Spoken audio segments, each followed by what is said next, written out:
కేవలం 16 కోట్లతో తెరకెక్కి 450 కోట్లు రాబట్టి సంచలనంగా నిలిచింది కాంతార సినిమా. ముందుగా కన్నడలో రిలీజ్ అయిన ఈ సినిమాకు అక్కడ సాలిడ్ హిట్ టాక్ రావడంతో మిగతా భాషల్లో పాన్ ఇండియా లెవెల్లో రిలీజ్ చేయగా సెన్సేషనల్ హిట్ గా నిలిచింది. కన్నడ హీరో రిషబ్ శెట్టి డైరెక్ట్ చేస్తూ నటించిన ఈ చిత్రం బాక్స్ ఆఫీస్ ను షేక్ చేసింది. అసలు అప్పటి వరకు రిషబ్ శెట్టికి ఇతర భాషల్లో అంతగా ఫాలోయింగ్ లేదు. కానీ కాంతార సినిమాతో తెలుగుతో పాటు ఇతర భాషల్లోనూ సూపర్ క్రేజ్ సొంతం చేసుకున్నాడు రిషబ్ శెట్టి. ఇక ఈ సినిమా ఇచ్చిన సక్సెస్ తో కాంతార ప్రీక్వెల్ ను అంతకు మించి అనేలా తెరకెక్కిస్తున్నాడు.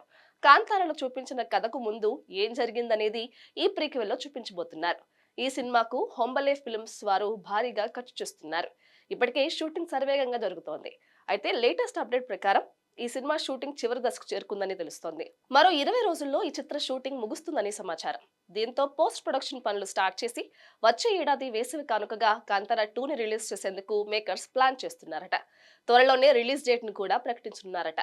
దీంతో మరోసారి థియేటర్లో అంతకు మించిన గూస్ బంప్స్ గ్యారెంటీ అని కాంతారా ఫ్యాన్స్ వెయిట్ చేస్తున్నారు. మరి ఈసారి కాంతారా ఎలాంటి సెన్సేషన్ క్రియేట్ చేస్తుందో చూడాలి.